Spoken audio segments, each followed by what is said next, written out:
Tirupati municipal corporation deputy mayor ఎన్నిక సందర్భంగా చోటు చేసుకున్న అరాచకంపై చర్యలు తీసుకోవాలని కోరుతూ బీజేపీ సీనియర్ నేత సుబ్రహ్మణ్య స్వామి సిబిఐ అలాగే చీఫ్ ఎలక్షన్ కమిషన్ కు ఫిర్యాదు చేయడం ప్రాధాన్యత సంతరించుకుంది. ఇప్పటికే తిరుమల లడ్డు ప్రసాదంలో కల్తీపై సీఎం చంద్రబాబు ఆరోపణలపై సుప్రీం కోర్టుని సుబ్రహ్మణ్య స్వామి ఆశ్రయించిన సంగతి మనకు తెలిసిందే. ఈ మేరకు సర్వోన్నత న్యాయస్థానం కీలక ఆదేశాలు జారీ చేసింది.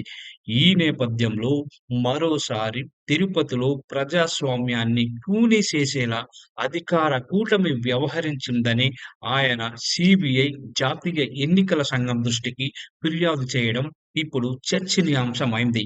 డిప్యూటీ మేయర్ ఎన్నికలో ఓటు హక్కు వినియోగించుకోవడానికి బస్సులో వెళ్తున్న తిరుపతి ఎంపీ డాక్టర్ గురుమూర్తి, ఎమ్మెల్సీ సిపాయి సుబ్రహ్మణ్యం, అలాగే నగర ప్రథమ మహిళ డాక్టర్ శిరీష వైసీపీ కార్పొరేటర్లపై దాడి, నలుగురిని కిడ్నాప్ చేశారని అత్యున్నత వ్యవస్థలకు ఫిర్యాదు చేయడంతో ఏం జరుగుతుందనో అనే చర్చ ఇప్పుడైతే సాగుతోంది.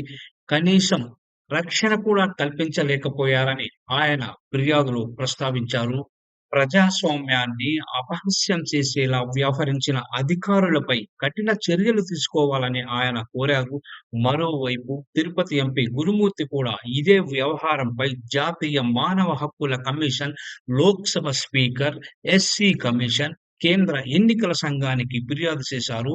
ప్రధానంగా తమ ఫిర్యాదులు తిరుపతి ఎస్పీ, జిల్లా ఎన్నికల అధికారి అయిన జాయింట్ కలెక్టర్, అలిపిరి సిఐ తదితరులు అధికార పార్టీకి కొమ్ము కాశారని ఆక్షేపించారు.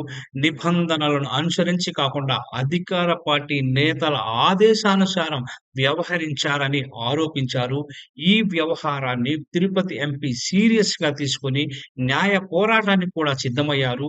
తమపై దాడికి సంబంధించి అన్ని ఆధారాలతో కూడిన వీడియోలు, ఇతరత్రా వాటిని సిద్ధం చేసుకున్నారు.